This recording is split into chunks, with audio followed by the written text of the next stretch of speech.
Welcome to today's Global Connections program. I'm Bill Miller. Today we're going to focus upon the most recent United Nations Conference on the Environment. This is an extremely important conference, and it has implications for not only people today, but people in the future. My guest today is an expert on this topic.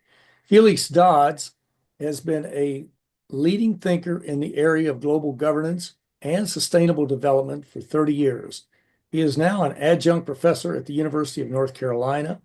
Felix chaired the United Nations Conference in 2011 that put the first set of indicative sustainable development goals into effect. He set up the Water and Climate Coalition at the United Nations Framework Convention on Climate Change.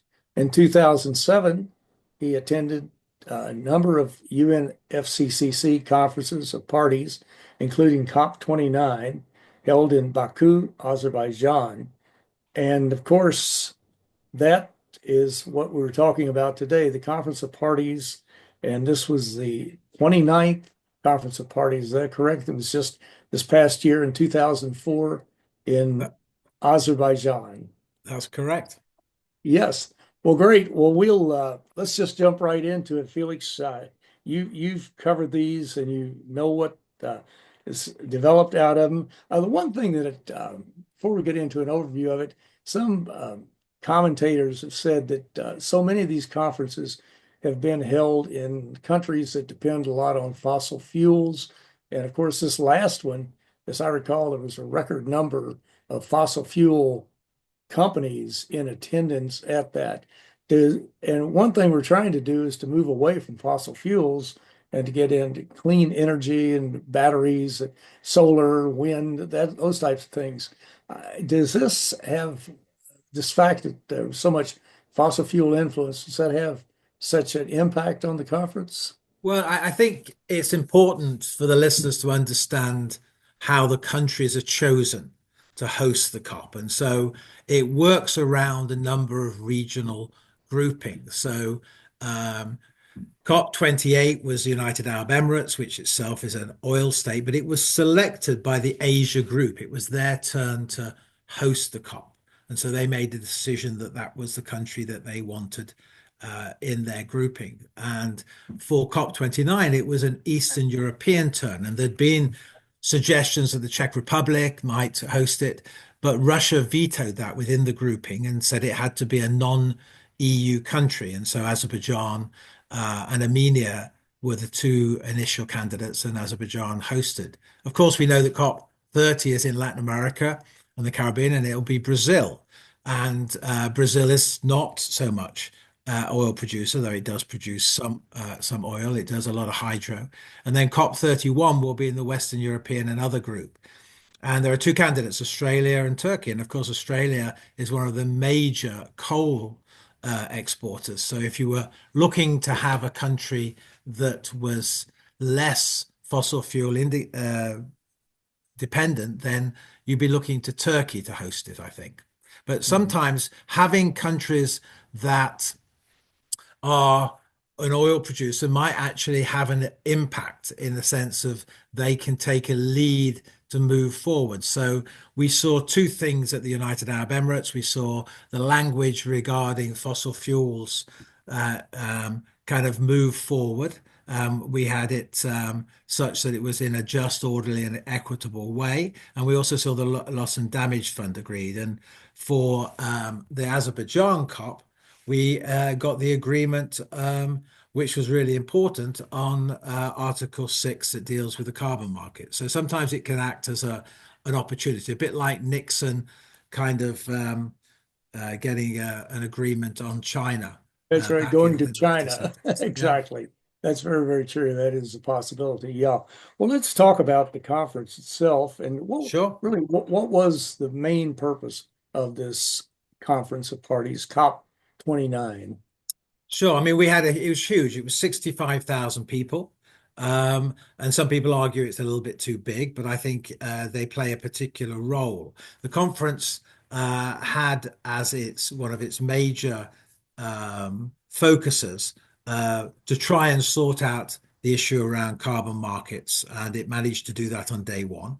But the most important issue that it was addressing was the issue around the replacement for the 100 billion. If you remember, Hillary Clinton had proposed this at the Copenhagen Climate Conference in 2009. It was then agreed within the Paris Agreement in 2015. And the objective now was to set a date by which we would increase the 100 billion by 2035. And there would be lots of hopes that that would be say about 500 billion initially and then moving up to about 1.3 trillion. And Okay. unfortunately, we didn't get that far. We only had 100 billion, 300 billion committed per year, but with an aim of moving by 2035 to 1.3 trillion. Right. Now, excuse me, what will the 100 billion be used for? Will that be used to help developing countries to move into clean energy, or what would it be used for? Yeah, I mean, the 100 billion that their government's already giving at the moment is to help developing countries to make that transition. Now that will be increased to 300 billion, but it will come from a variety of sources. Very important. Yes, exactly. And so that was one of the main goals. Were there any other goals that were achieved that Um, are high priorities, shall we say? I think that the two, I mean, it's always a creative space, shall we say, in the sense that, certain negotiations have a longer arc. And so, for example, the global goal on adaptation, they have set the goal, they've set some targets, and now they're in a 2 year process to look at, or 2 or 3 year process to look at what are the indicators.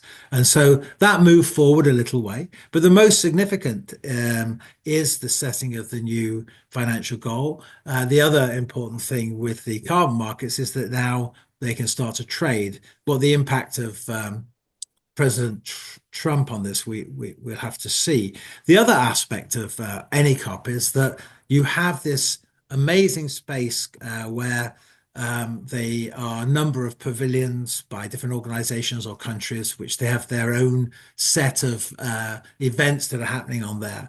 And so there's an opportunity there to move forward an issue. There's an opportunity there to showcase good practice, which could be replicated so that others might follow some successes. So the space isn't just on negotiations, it's broader than that.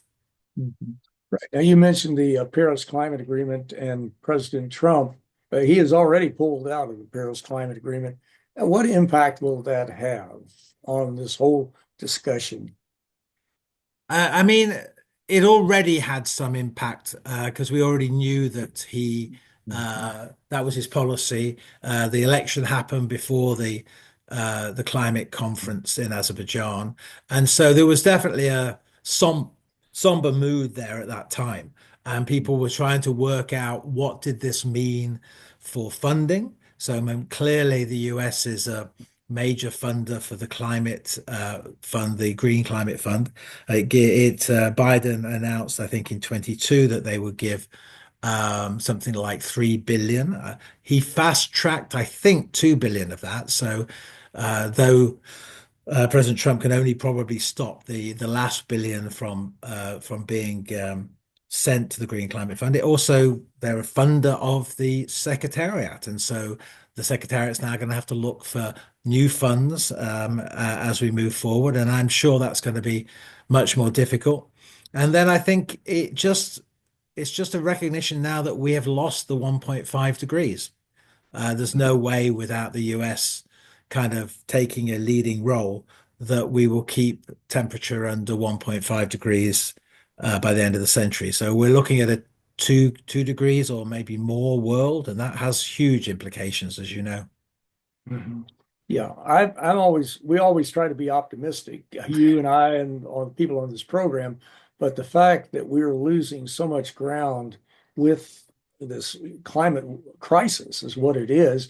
And we see all these disasters, this fires out in California, this flooding taking place, desertification all around the world. and most of this is linked to climate change. Are there people who are becoming a little more pessimistic, saying, we're talking about 2000, are we going to make it to 2050? To be quite honest. So I think that, in a sense, one of the key issues for COP30 is countries submitting their new national determined contributions. And all countries are meant to do that by the 11th of February. And we had a number of countries doing it in Azerbaijan. Azerbaijan gave a much better, they talked about a 40% reduction in greenhouse gases by 2035, which was really good. It's moved it down from 2050. Brazil is looking to reduce greenhouse gas emissions by 59 to 67%, I think, on 2005 levels. The UK made a very good kind of increased national determined contributions. And in December, President Biden announced that the US would try and reduce net greenhouse gas emissions by 61 to 66%. If you go to read about that now on the US government website, you get a 404 page not found message. So I think that the reality is some countries will be putting forward their increased commitments, but there'll have to be new leaders. And I think those will probably come from places like China, places like South Africa and Brazil. So we may be seeing that shift that we've kind of guessed is going to come anyway to these new superpowers of the developing countries. We certainly may. And Norway has just made tremendous strides. They're going to be one of the first countries to become almost 100% clean energy. But we'll come back and talk about that in just a moment. Well, you're watching Global Connections Television, which is a privately funded, independently produced program. The opinions expressed on Global Connections are solely those of the moderator and his guest. We invite our viewers to go to our website at www.globalconnectionstelevision.com to view previous programs. Also, if you're involved with a PBS or community access television station, or perhaps an educational institution that has an intra-campus television hookup, or you have a podcast, or you just have a computer, you like our shows and you would like to share them, please feel free to do so. Global Connections Television is provided at no cost as a public service to help us better understand international issues and how they impact our lives. Today, we're taking a look at or talking about the most recent conference of parties called the COP29, which is a major United Nations conference that focuses on the environment and sustainable development. My guest today is an expert on this. Felix Dodds has been a leading thinker in the area of global governance and sustainable development for over 30 years. Felix, we're looking at some countries are really making great strides, others are not. It's a mixed bag at this point, but some other things that are really worrisome is that you have some of the corporations. This has been mostly, as I understand, from political pressure being put on by the current Trump administration and some other folks too. But there are international agreements like the one, and you'll have to tell us what it is, the Sure. net zero asset managers. What exactly is that? And BlackRock, one of the richest hedge funds, I guess is what they are. I'm not sure what they do, but several trillion dollars worth of equity. How important is that they've started to pull, or they have pulled out of it? Some people might even say BlackRock runs the world with the amount of money that they are Yes, investing. they're Um, turning it into a world of oligarchs. well, I mean, that's a different conversation for a different day, but That's right. but it definitely is, and there's clearly an increase in the engagement of corporations in a way that democracy has to, I think, take into consideration and maybe think of much better regulations. But that's not going to happen in the next 4 years. So the BlackRock asset manager group, it sits under a much broader coalition that was launched at COP26. It's called the Glasgow Financial Alliance for Net Zero. And the person behind pulling that together is potentially the next Prime Minister of Canada, Mark Carney. And he, working with the UN Environment Programme's Finance Initiative, looked at different financial sectors, banking, asset managers, insurance, investors, and brought them in those different sectors together and got them to not only commit to their own version of phasing out funding for fossil fuels, but to set some dates by which they might do it. So two of these have been impacted very much by the what they call environment social governance report process that companies have been instituting, and which the Republican Party has been trying to stop.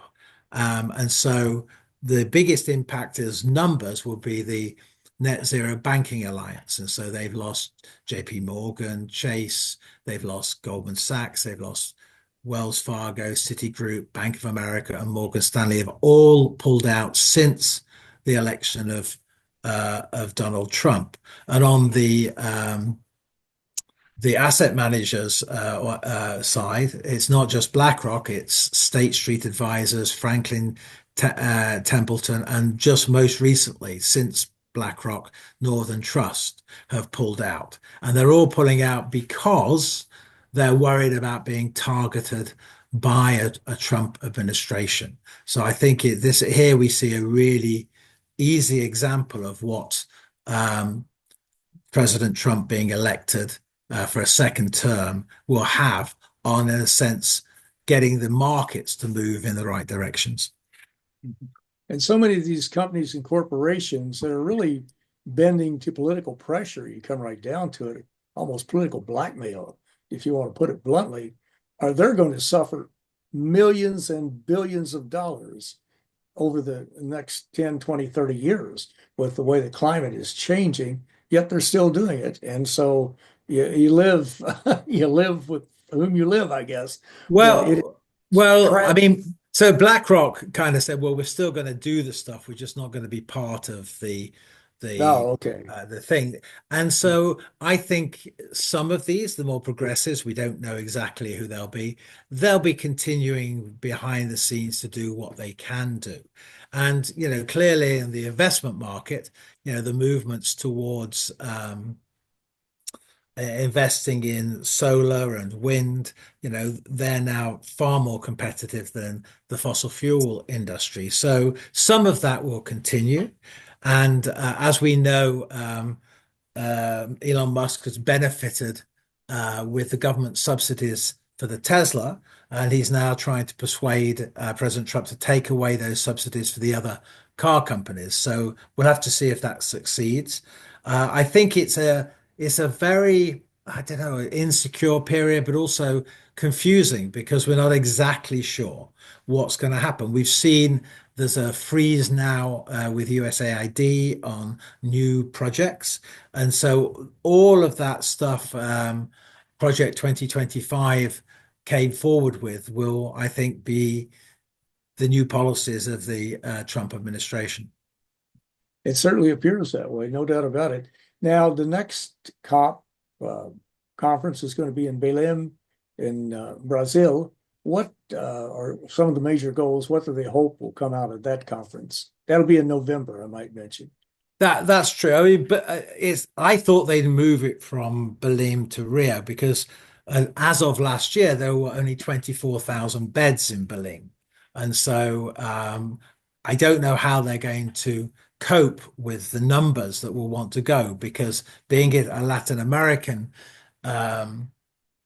COP, there will be lots of indigenous peoples who will want to go, lots of activists that perhaps have found it more difficult to get visas for European COPs or other COPs. But clearly the most important one will be the national determined contributions, that when those are added up, we can in some way have an idea about what the projected temperature rise will be based on these new targets. I think the mobilization of finance, particularly with the US having pulled its funds, and I'm sure they will pull more funds out of USAID projects, irrespective of the institutions. There are lots of bilateral funding through USAID to address climate change. That will probably disappear with family planning as well. But so we have to look at, again, is that going to be where China comes in and funds more of this? I mean, it's a kind of strange thing which President Trump is worried about Chinese expansion. Well, his policies are going to help that happen even more. There was a global stock take that happened in the United Arab Emirates, and now the issue is how can we implement that global stock take and make sure that the policies help accelerate any new national determined contributions. And then, there's clearly a need to engage with the private sector finance world and the carbon markets. How can we do that to accelerate that? Now we have a framework by which it could happen. And then there'll be a lot of other things. So one of the great things that happens is if you can't do it in the negotiations, then a number of countries often create what they call coalitions of the willing, where they'll set their own targets and move it forward. And the US led that on methane. So I think there hopefully will be even more of those.